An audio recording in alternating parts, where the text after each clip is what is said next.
Vocab है ये word की। एलोकेट का मतलब होता है सौंपना या विनीत करना यानी बांटना, जिसे हम असाइन कहेंगे। एलॉट है, डिस्ट्रीब्यूट है, शेयर आउट है या गिव अवे है, डिस्ट्रीब्यूट करना कुल मिला। एलॉय का मतलब होता है मिश्रित पदार्थ या मिलाना। मिंगल कहेंगे, मिक्सचर कहेंगे, ब्लेंड कहेंगे या फ्यूज कह सकते हैं, कंबाइन कह सकते हैं। फ्यूज है ना, कंबाइंड भी कह सकते हैं आपस में मिलाने के लिए, इंटरमिंगल कह सकते हैं। एल्यूड का मतलब किसी बात की ओर संकेत करना, हिंट, इंप्लाई, इंसिनुएट या सजेस्ट। एल्यूर का मतलब आकर्षण करना यानी कि एंटाइज, फैसिनेट, चार्म, बेबीज, टेम्प्ट और क्या कह सकते हैं, कैप्टिवेट करना, किसी को कैप्टिवेट भी करना, मंत्रमुग्ध करना। एल्यूशन का मतलब होता है किसी बात की ओर संकेत करना यानी इंसिनुएशन भी कह सकते हैं या इम्प्लीकेशन भी इसका मीनिंग होता है। एलुवियल का मतलब होता है बाढ़ द्वारा छोड़ी गई मृदा, मिट्टी है ना, बाढ़ या नदी द्वारा छोड़ी गई मिट्टी। अब आता है एलोप का मतलब होता है अलग थलग यानी कि अपार्ट, रिजर्व, डिटैच्ड, रिमोट यानी कि अलग से संबंधित हुआ। अब आता है अलोफ्ट का मतलब होता है बहुत ऊंची चोटी पर, हाई जिसे कहेंगे। अल्टरकेशन का मतलब क्या होता है, लड़ाई झगड़े से संबंधित, जिसे हम रैंगल कहेंगे, स्क्वाबल कहेंगे। वर्डी क्वारल का मतलब होता है शब्दों के द्वारा जो झगड़ा होता है ना, उससे रिलेटेड वर्ड है ये। अल्टरकेशन का मतलब मुकदमेबाजी होती है तो वो शब्दों के द्वारा झगड़ा होता है, जिसको हम वर्डी क्वारल कहते हैं। अब ये लड़ाई जैसे संबंधित हुआ तो स्क्वाबल और रैंगल ये भी इसी के मीनिंग हुए, क्योंकि जैसे स्कफल है, धक्का मुक्की है, ब्रॉवल है, BRAWL, ब्रॉवल का मतलब झगड़ा होता है।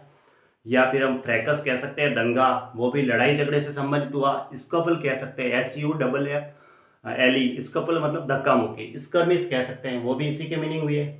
अब आता है एल्ट्रुइस्टिक का मतलब परोपकारी, जो दूसरों की भलाई करता है, जिससे चैरिटेबल, फिलेंथ्रोपिक, बेनिवोलेंट, बाउंटियस या मैग्नेनिमस यानी कि कृपालु, जो दयालु होते हैं।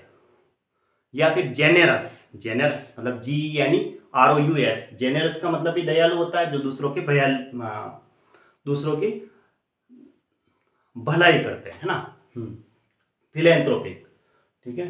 अब आता है एमलगमेट का मतलब होता है मिलाना, जिसे हम intermingle, coalesce, blend, meld, fuse, combine ये कहेंगे, ठीक है। इंटरमिंगल, क्वालेस, ब्लेंड ये इसके मीनिंग हुई है।